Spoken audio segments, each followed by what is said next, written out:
4 races to go in the NASCAR regular season. Look at the playoff bubble. Who's hot, who's not, and who's just barely treading water.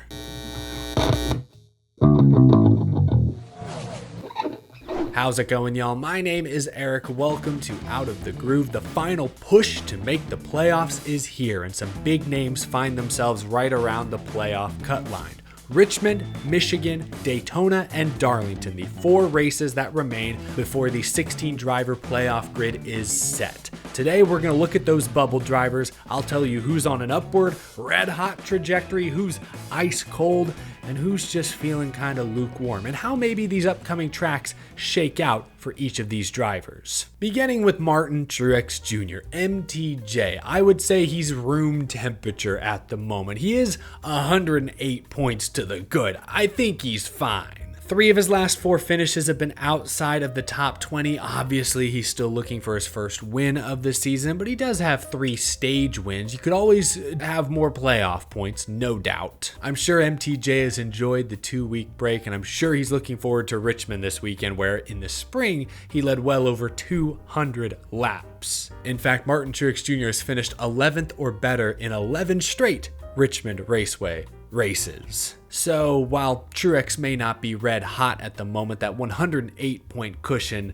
is plenty to play with. Ooh, did somebody open a window? Ty Gibbs has been ice cold lately. He is now only 42 points to the good, which may sound like a big number that could get erased in a weekend. Overall, Ty Gibbs has had a pretty good sophomore season, but he only has 1 top 10 finish the last 8 races. He can blame faulty TRD parts for maybe the last 2, engine failure at Pocono, and some sort of mechanical issue at Indianapolis. Toyota has had some engine problems this summer, no question. But fortunately, Richmond Raceway is a very good Toyota track. I look for Ty Gibbs to get back on track this weekend, hopefully build a slightly greater gap, because then we go to Michigan. High speed, high RPMs. After what happened at Pocono and Indy, you worry about Michigan, and Ty Gibbs cannot afford another colossal mechanical failure. He just can't. Some pressure on Ty Gibbs, but really on that team to make sure every bolt is tightened correctly. Ty Gibbs, unfortunately, ice cold coming out of the break. Next is Chris Buescher. Driver 17 is plus 17 points. I would say right now, Buescher is room temperature. He's had some good top 5 runs recently, Loudon, Nashville, but you can't call him red hot because he's also had a couple of finishes of 20th or worse recently. And Indianapolis, man, his teammate was in contention. If not for all those flat tires, perhaps Chris Buescher could have had a shot at a top 5 or better as well. Missed opportunity, potentially a lot of missed points. Fortunately for Buescher, these next 4 weeks shape up really nicely for him. It was this time last year Chris Buescher went on a little hot streak. He won Richmond. He won Michigan. Could he do that again this time around? Then, of course, there's Daytona. I know RFK has been a little off on the super speedways this year, but historically speaking, that's not been the case. And even Ford, shoot, they were 1, 2, 3 coming out of turn 4 at Talladega when all hell broke loose. Then Darlington, shoot, Chris Buescher almost won the spring Darlington race. Maybe he should have. So these next 4 races, these tracks, I think shake out really nicely for driver 17. He's only 17 points to the good, but if all goes as expected, that cushion should expand, inflate, get bigger over the coming weeks. The last driver on the good side of the playoff cut line, at least for now, is Ross Chastain. And man, someone put another log on the fire. I am still freezing. In the last 4 races, Chastain has an average finish of 26.5, dropping him 4 positions in the points. That team just has to limit the mistakes. They cost themselves with a dumb pitting too soon penalty at Chicago, spun out at Pocono. There's a reason Ross only has 2 top 5s this year. Like, that's ridiculous. Trackhouse may be a little off this year, but they're faster than 2 top 5s. Limit the mistakes just as a team. I don't love these upcoming tracks for Chastain, although Darlington, he's had some good results there in the past, a couple of top 5s, and of course, was it last year, the spring race, he was in contention for the win before getting into it with Larson. He was 11th at Darlington earlier this year, so maybe watch out for Ross Chastain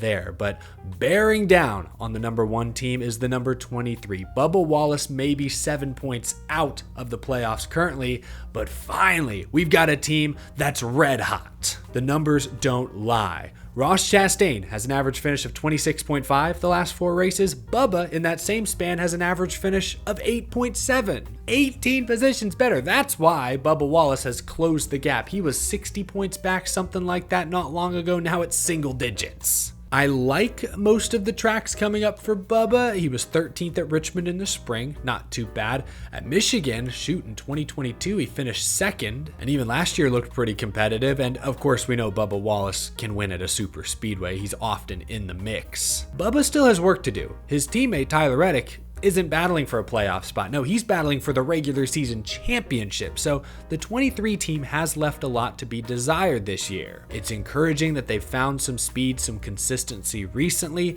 but now they need to finish the job. Last year, Bubba made the playoffs, but the 23 car didn't. You know, this year, 23XI wants to get the whole team in the postseason. We'll see if Wallace can make it happen.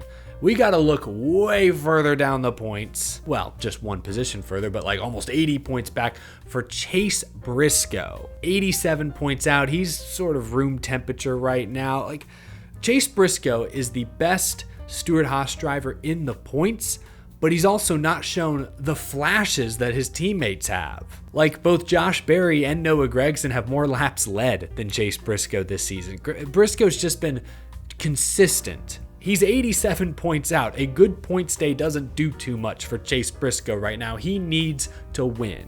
I think his best shot is Darlington. He was 5th there in the spring, one of his few standout performances. Of course, he won an Xfinity race versus Kyle Busch here a few years ago. Don't count out Chase Briscoe completely, but we need to see the spark that we've seen from some of his teammates this year. He needs to win. That's his only way into the postseason.